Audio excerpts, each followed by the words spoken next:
The Mansion of Silence. The grand Mitchell estate stood like a monument to wealth, tall glass walls gleaming under the morning sun, gardens manicured by unseen hands, and a long marble driveway that could easily host a fleet of cars. But inside that perfect home, silence reigned. Not the peaceful silence of serenity, but the heavy, suffocating kind that made even the ticking of a clock sound like a scream. Evelyn Mitchell sat by the window of the east wing, one hand resting gently over her pregnant belly, the other clutching a cup of untouched tea that had long gone cold. Her reflection in the glass looked tired, the kind of tiredness that no amount of rest could cure. Her eyes had lost their spark, and though she was surrounded by everything money could buy, she had never felt poorer. For months now, her world had narrowed to this room, her unborn child, and the constant pressure of the Mitchell name weighing on her shoulders. Thomas Mitchell, her husband, was a man who lived two lives. To the world, he was a respected businessman, a philanthropist, a man whose smile could open doors and whose donations could silence criticism. But within the walls of his home, he was distant, cold, and consumed by the fear of losing control. Evelyn had once loved him fiercely, believing that behind his ambition there was a man with a heart that could still feel. But as years passed, that heart seemed to harden into stone. Their marriage had become a performance, perfect for photographs and family gatherings, empty when the lights were off. Every dinner was an unspoken battle, every morning a quiet surrender. And lately, as her pregnancy advanced, even the smallest of her actions seemed to annoy him. He had begun to accuse her of weakness, of being too emotional, too dependent. He reminded her daily that she owed everything to his name, his money, his mercy. It wasn't always like this. Evelyn had met Thomas when she was a scholarship student at the university, working part-time at a cafe. He had walked in one rainy afternoon, his expensive coat drenched, his phone pressed to his ear, barking orders to someone unfortunate enough to be on the other end. When their eyes met, she saw in him something fragile, a loneliness hidden beneath arrogance. He had asked for a coffee, then another, and by the fifth visit he had started to talk. He spoke of his childhood, of growing up under the shadow of his father's empire, of never being allowed to fail. She listened, and in her quiet empathy he found something that no amount of wealth had ever given him: peace. When he proposed, he promised her a life where she'd never have to struggle again. She had believed him. But what she didn't know was that love was not the only thing binding Thomas. His family's expectations were chains far stronger than affection. The Mitchells had old money, the kind that believed bloodlines were more valuable than humanity. From the first day Evelyn walked into the mansion, she knew she didn't belong. Thomas's mother, Victoria Mitchell, made that abundantly clear. Every compliment was laced with disdain, every smile a test she was meant to fail. Victoria had wanted Thomas to marry a woman of pedigree, someone from their social circle, not a girl who had grown up sharing a bedroom with two younger sisters in a modest town. "Pretty faces fade, but names endure," she would often say, her voice dripping with superiority. Evelyn learned quickly that in this house kindness was a currency no one accepted. She remained polite, silent, obedient, not out of fear, but because she believed love could change people. But love, she would soon learn, meant very little when weighed against pride. When Evelyn's pregnancy was announced, it should have been a time of joy, but instead, it became a battlefield. Victoria had demanded that the child be raised under her supervision, properly, as she put it, away from Evelyn's small-town values. Thomas didn't defend his wife. He merely nodded, unwilling to challenge the woman who still controlled the family fortune. It was then that Evelyn began to see the truth. Thomas wasn't a man of power. He was a man held hostage by his family's wealth, by the illusion of control. The more she tried to reach him, the further he drifted. He stopped coming home early, stopped asking how she felt, and when he did speak, it was to remind her of how much he had sacrificed for her comfort. Her comfort, the mansion, the maids, the diamonds, all of it felt like a cage. The night everything began to crumble started quietly. A storm had rolled in from the sea, its winds rattling the glass panels of the estate. Evelyn was in the nursery, arranging tiny clothes in drawers that she had picked herself, soft cottons, little socks, and a music box that played a gentle lullaby she used to love as a child. She was humming softly when the door opened, and Victoria walked in. Her perfume arrived before she did, sharp and heavy like her presence. "You've been redecorating again," Victoria said, her eyes scanning the room with disapproval. "I told you the nursery designer had already been paid. This looks provincial." Evelyn's hand froze on the drawer handle. "I wanted it to feel warm," she said quietly. "Not everything has to be perfect." Victoria's lips curved into something between a smile and a sneer. "Warmth doesn't raise heirs. Discipline does." Before Evelyn could respond, Thomas entered, his face tense, his phone still in his hand. "What is this?" he demanded, gesturing toward the walls painted a soft lavender instead of the pale gray Victoria had approved. "You went against the plan." Evelyn took a slow breath. "Thomas, it's just a color. I wanted something peaceful." "You don't make those decisions alone," he snapped. "Everything in this house reflects our family." "Our family," she repeated softly, the word tasting bitter on her tongue. "Do you mean yours or ours?" The tension in the room thickened. Victoria's eyes gleamed, satisfied to see the crack widening between them. Thomas turned away, muttering something about emotional nonsense, and left the room. Evelyn stood still, her heart pounding, her hand resting protectively over her belly. For the first time, she felt something stronger than sadness, resolve. That night, she couldn't sleep. The storm outside grew violent, the rain slamming against the windows like an angry chorus. She got up, wrapped a shawl around herself, and walked toward the study, the one place in the house where she was never welcome. Thomas often locked it, but tonight it was slightly ajar. Inside, she found the faint glow of his laptop still on. Out of habit more than curiosity, she glanced at the screen. What she saw froze her blood. It was an email addressed to someone named Marianne.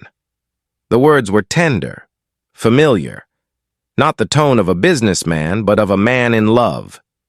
The last line made her heart stop. "I'll leave her after the baby. You deserve the life she stole." Evelyn sank into the chair, trembling. It wasn't just betrayal, it was humiliation. Every sacrifice, every insult she had endured had been for a lie. She didn't know how long she sat there, the words burning into her mind. When Thomas returned, she was gone from the study, back in their bedroom pretending to sleep. She didn't confront him, not yet. But something inside her shifted forever. The love that had once blinded her now sharpened into clarity.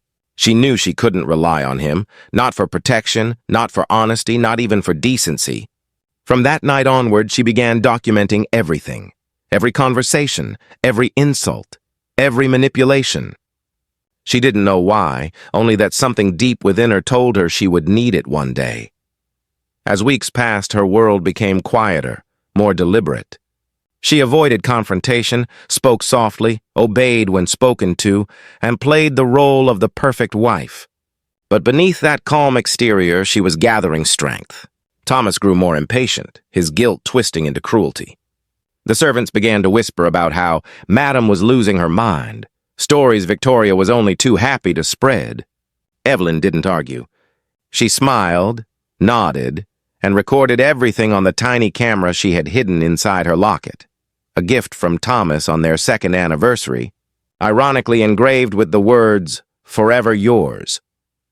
The day of her baby shower arrived like a performance staged for society's eyes. The ballroom was filled with roses and laughter, cameras flashing as socialites gushed over her glowing skin and her blessed marriage. Evelyn played her part flawlessly, smiling for every photo, thanking every guest. But inside, she felt nothing. She watched as Thomas charmed investors, as Victoria accepted compliments on the family's generosity, and she realized that she was invisible, a prop in their perfect picture. Until, in one fragile moment, she felt the baby kick, strong and insistent. Her eyes welled up, and she whispered silently to her unborn child, "You're the only real thing in this entire house." That night, after the last guest left and the mansion fell quiet again, Evelyn sat alone by the window. The city lights shimmered in the distance, distant and free. She placed her hand over her stomach and whispered, "I don't know how yet, but I'll protect you, no matter what it costs." The wind howled outside, but she didn't flinch. For the first time in months, her tears weren't of sorrow. They were of determination. The woman who had once been broken was beginning to rise again. And though she didn't know it yet, the camera hidden in her locket would one day expose everything, the lies, the cruelty, the betrayal, and turn the world of the Mitchell family upside down. The hidden truths beneath the gold. The next few weeks in the Mitchell mansion were like living inside a painting, flawless on the surface, but rotting behind the frame. To the world, everything seemed perfect. The newspapers still printed photographs of Thomas and Evelyn at charity galas, with headlines calling them the city's power couple. But within those polished walls, silence had become Evelyn's closest companion. She had stopped speaking unless spoken to, and even then, her words were careful, measured, soft, as if afraid to disturb the fragile illusion that kept the Mitchell family functioning. Her days blurred into one another. Mornings filled with endless tea she never drank, afternoons spent pretending to rest, and nights when sleep refused to come. The only sound that truly mattered was the rhythmic beating of the tiny heart inside her, a reminder that she wasn't living only for herself anymore. Thomas had changed too, though not in the way she had once hoped. The man who used to bring her wildflowers on Sunday mornings now avoided her gaze. He spent long hours locked in his office, claiming business meetings, though Evelyn had long stopped believing his excuses. The scent of another woman's perfume clung faintly to his suits, an expensive fragrance that wasn't hers, but she didn't confront him, not yet. Every lie he told her, every insult disguised as advice, every cold glance, she recorded it all. The small locket camera hanging around her neck had become her silent witness. It was her armor in a world where words no longer had meaning.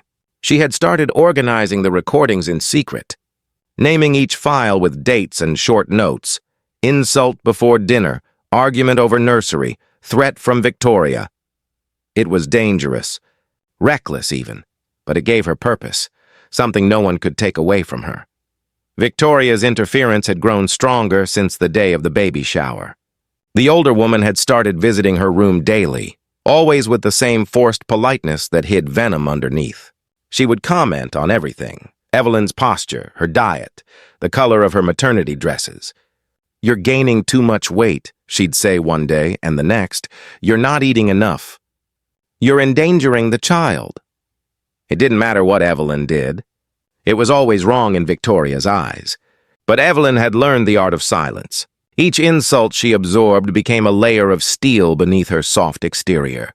She would nod, smile faintly, and reply with words so calm that they almost sounded like agreement. But her eyes told a different story, one of quiet rebellion. The more Victoria pushed, the more Evelyn's resolve solidified. She was no longer trying to be accepted by them. She was learning to survive them. It was on one such morning that Evelyn discovered something that would change everything. She had gone to Thomas's office after he left for a meeting, carrying a tray of coffee she knew he wouldn't drink, a habit she had used for months to gain silent access to the room without suspicion. She moved carefully, her steps quiet on the marble floor. Her fingers trembled as she unlocked the desk drawer with the spare key she had found weeks earlier hidden behind a photo frame. Inside, she found neatly stacked files, contracts, and envelopes bearing the Mitchell family crest. But what caught her attention was a black folder labeled Confidential, EM. Her heart pounded as she opened it, expecting maybe business documents involving her charity foundation. Instead, what she found made her breath catch. Inside were legal drafts, signed agreements, and one line that felt like a knife to her soul. Custody of unborn child shall remain solely with the Mitchell family in the event of Evelyn Mitchell's mental instability or disappearance. She stared at the words, her vision blurring. The documents were dated 2 months ago. Her name had been signed at the bottom, but it wasn't her signature. Someone had forged it. The room seemed to spin around her. The air felt thick, unbreathable. She sank into the leather chair, her hand on her stomach. "They planned this," she whispered, her voice trembling. "They planned to take my baby."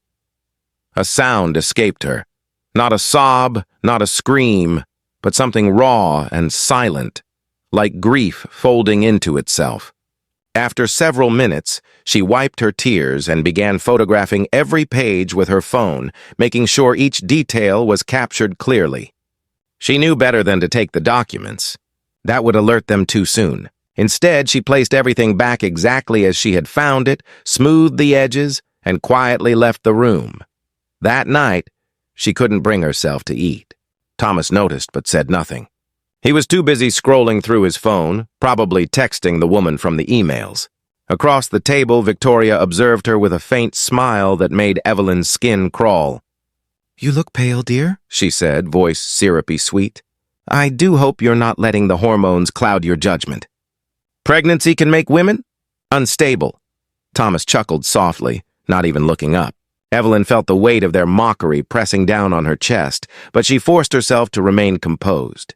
"I'm fine," she said quietly, setting down her fork. "I just realized something important today." "And what's that?" Victoria asked, feigning curiosity. Evelyn looked straight into her eyes, her tone calm but sharp. "That peace isn't given in this house. It has to be taken." For the first time, Victoria's expression faltered. A flicker of confusion crossed her face, but Evelyn smiled gently, as if the words meant nothing at all. Later that night, while everyone slept, Evelyn sat at her vanity, watching her reflection. Her face looked older than her years, marked by worry and sleepless nights. She ran her fingers over the locket around her neck and whispered, "You'll see the truth one day." The child inside her kicked softly, as if responding. A strange sense of calm washed over her. She opened her laptop, uploaded the photos she had taken, and created a secret online drive under a new email address, one that couldn't be traced back to her. She labeled the folder "For My Child." Inside it, she stored every recording, every photo, every document. It was her insurance, her gift, her protection. If anything happened to her, the truth would still live. Days turned into weeks, and Evelyn played her part perfectly. She laughed when she had to, attended social events when forced, and appeared every bit the content wife the press adored. But beneath that mask, she was preparing. Quietly, she reached out to an old university friend, Amelia, who now worked as a journalist for an independent outlet known for exposing corporate corruption. Amelia had once told her, "If you ever need help, the truth is the strongest weapon." Evelyn sent her an anonymous email from the new account, attaching copies of the forged documents and a few recordings. She didn't reveal her name, only wrote, "These belong to the Mitchell family. More will follow." It was a dangerous move, but Evelyn no longer cared about danger. Fear had stopped being her master the moment she realized what they planned to do. One evening, as the sky outside turned golden, Evelyn was sitting in the garden, her favorite spot, a small corner by the pond surrounded by jasmine bushes. She was reading when Thomas joined her unexpectedly. His sudden kindness made her tense. "You look beautiful today," he said, sitting beside her. "I've missed this. Us." She turned a page calmly, pretending not to hear the lie. "I was thinking," he continued, "maybe after the baby comes we could take a trip to Italy. You always wanted to go, didn't you?" Evelyn closed the book slowly, meeting his eyes. "Why now?" she asked softly. "You haven't spoken about us in months." Thomas smiled, but it didn't reach his eyes. "Because I've been under stress. The business, the family. I know I've been distant, but I want to make things right." Evelyn watched him carefully, every instinct screaming that something was wrong. The man in front of her wasn't seeking forgiveness. He was buying time. "Italy sounds lovely," she said finally, her voice steady. "But you should know something, Thomas. I've changed too." He tilted his head slightly. "Changed how?" She smiled faintly. "You'll see." That night, when Thomas left for his meeting, Evelyn followed him for the first time. Her driver, loyal to her father's old family friend, agreed silently. They tailed Thomas's car through the city, past the corporate district, and into a quiet residential street. The car stopped in front of a townhouse with soft lights glowing through the windows. Evelyn's heart ached as she saw a woman open the door, young, beautiful, with a face she recognized from old charity events. Marianne. She watched as Thomas leaned in to kiss her, his hand resting on her waist tenderly, the same hand that had once promised Evelyn the world. She didn't cry. She simply recorded the scene with her phone, ensuring the betrayal was documented as clearly as his forged signature on those custody papers. "It's over," she whispered to herself. "Not my love. That died long ago." But their lies end tonight. When she returned home, the mansion was quiet. She walked through the corridors like a ghost, the only sound the echo of her footsteps against marble. In her room, she placed her phone beside the hidden folder on her computer, labeling the video simply "The Truth of Thomas Mitchell." For the first time in months, she felt lighter. It wasn't victory yet, but it was a beginning. As she looked out the window at the sleeping city, she whispered to her unborn child, "One day, they'll call us the ones who survived the golden cage. And when they do, it won't be their money they remember, and it'll be our courage."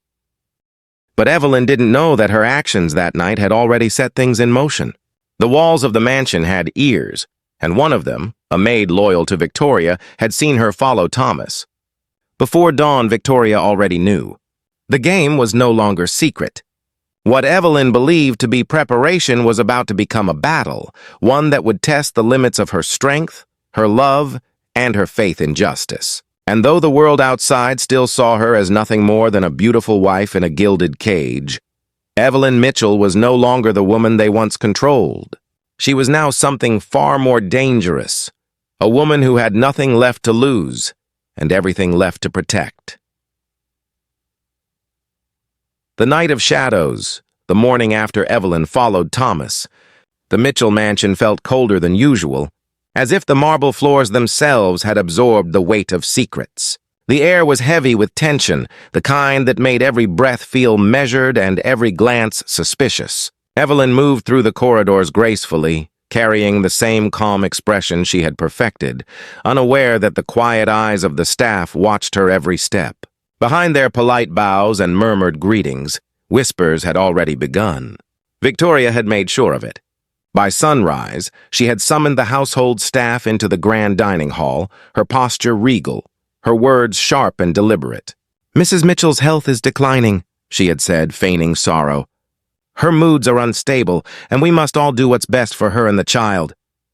The servants nodded obediently, but in their eyes Evelyn could already see the shift, the subtle doubt, the hesitation that comes when a lie is easier to believe than the truth. At breakfast, Thomas was unusually silent. He stirred his coffee without drinking it, his gaze fixed somewhere far beyond the room. The sound of the silver spoon clinking against porcelain echoed with an eerie rhythm. Evelyn sat opposite him, serene, her every movement deliberate. She had learned that in this house stillness was power. Victoria entered moments later, her pearls gleaming, her perfume heavy and suffocating. "You look pale, dear," she said, eyes gleaming with false concern. "Perhaps you should rest. Stress isn't good for the baby." Evelyn met her gaze and smiled faintly. "I slept well," she said, her tone even. "And I'm stronger than you think." The older woman's smile tightened, and Thomas cleared his throat, breaking the moment. "Mother's right," he said quietly, still not looking at his wife. "You've been distracted. Maybe you should stay in bed for a few days." Evelyn wanted to laugh, the kind of bitter, incredulous laugh that comes when you realize how predictable cruelty can be. But instead, she nodded. "If that's what you think is best," she replied softly. In that moment, she understood. They weren't just trying to isolate her. They were preparing the final act of their performance, painting her as unstable so they could take everything she had left. By afternoon, her phone mysteriously stopped working. The Wi-Fi in her suite disconnected. When she asked the housekeeper, the woman's hands trembled as she explained that the technicians were upgrading the system. Evelyn said nothing. She simply smiled and thanked her, her mind already racing. That night, she tried calling Amelia from the landline in the guest room, but the call was intercepted. A male voice she didn't recognize said politely, "I'm sorry, Mrs. Mitchell. This line has been restricted for your safety." Her safety. The words sent a chill down her spine. It was clear now. They were closing in, step by step, erasing her ability to reach the outside world. But they had underestimated her. Evelyn wasn't the fragile woman she once was. She had been living in this mansion long enough to understand its every weakness, its secret corners, and its hidden roots. In the days that followed, Evelyn began her silent resistance. When the staff entered her room to assist her rest, she pretended to be weak, moving slowly, speaking little. But every night when the house was quiet, she worked. She had found an old service tunnel beneath the laundry room, a relic from when the estate was built a century ago.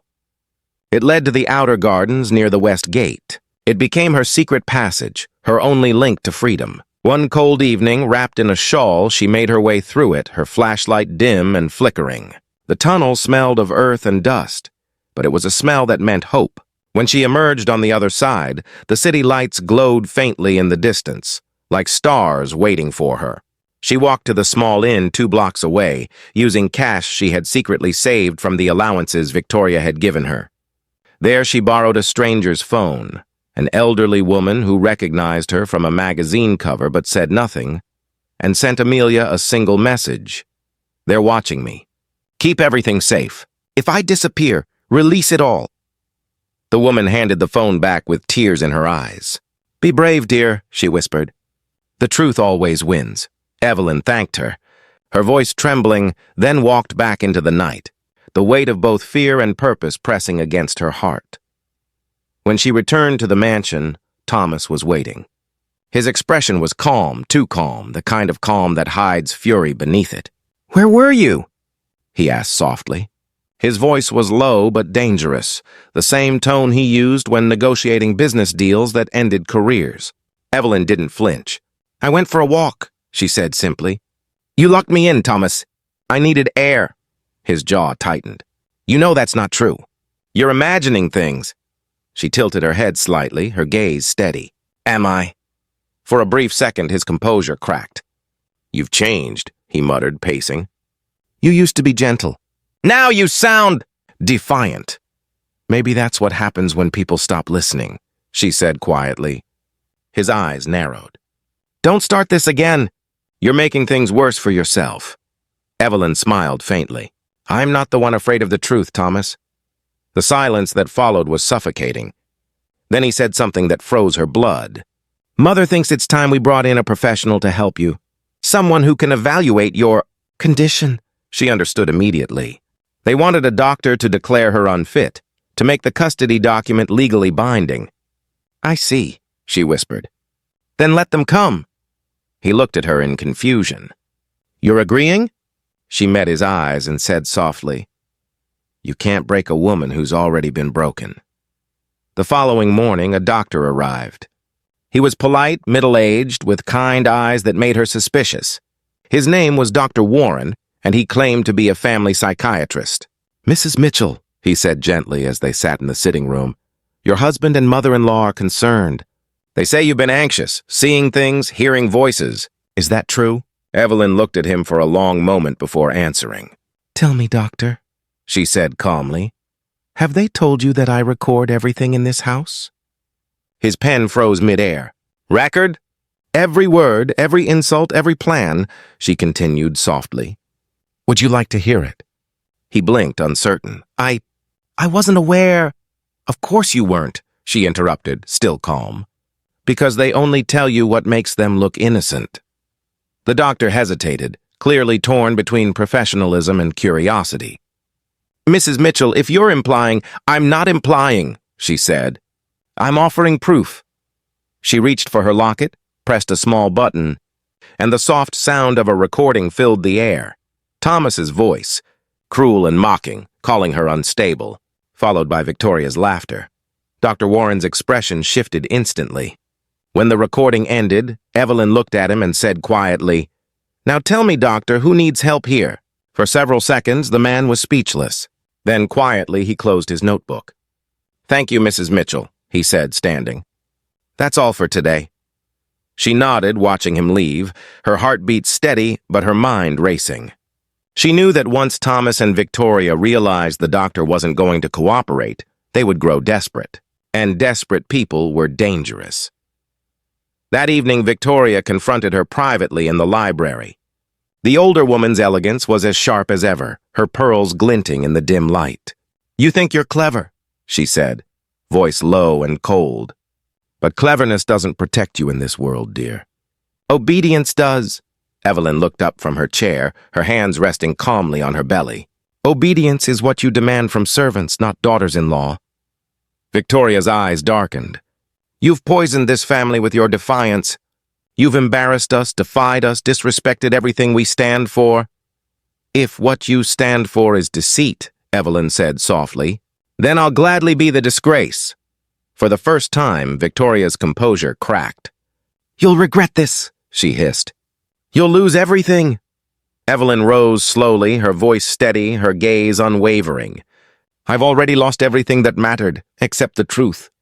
And that's enough." Victoria took a step closer, her voice trembling with fury.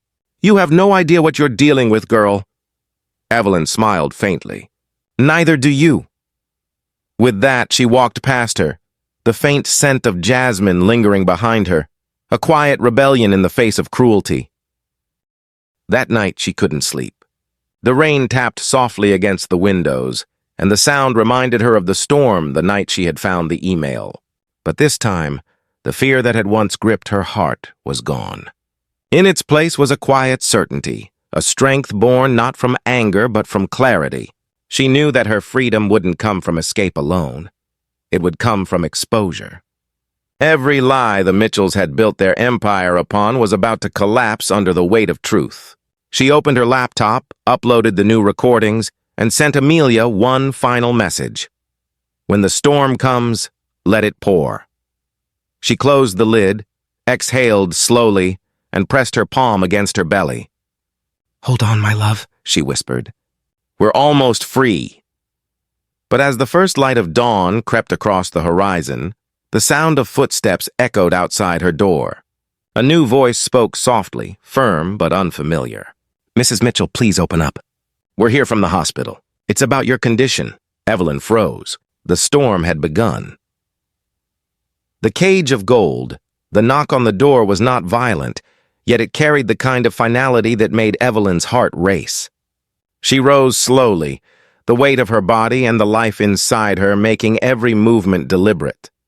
When she opened the door, two men in white coats stood there, flanked by a familiar figure, Dr. Reynolds, the hospital administrator she had seen during her son's stay years ago, now serving as one of the Mitchell family's private consultants. His smile was thin, professional, the kind that hides arrogance behind courtesy. "Mrs. Mitchell," he said in a smooth tone that felt rehearsed, "we're here on behalf of your husband and mother-in-law. There have been concerns about your health and emotional stability. They've arranged a brief stay at St. Mary's Clinic for observation, purely precautionary." His words were gentle, but his eyes were calculating. Evelyn knew what this was, not care, but control. Not precaution, but punishment. Thomas appeared moments later, his expression perfectly composed, the image of a loving husband masking the cruelty beneath.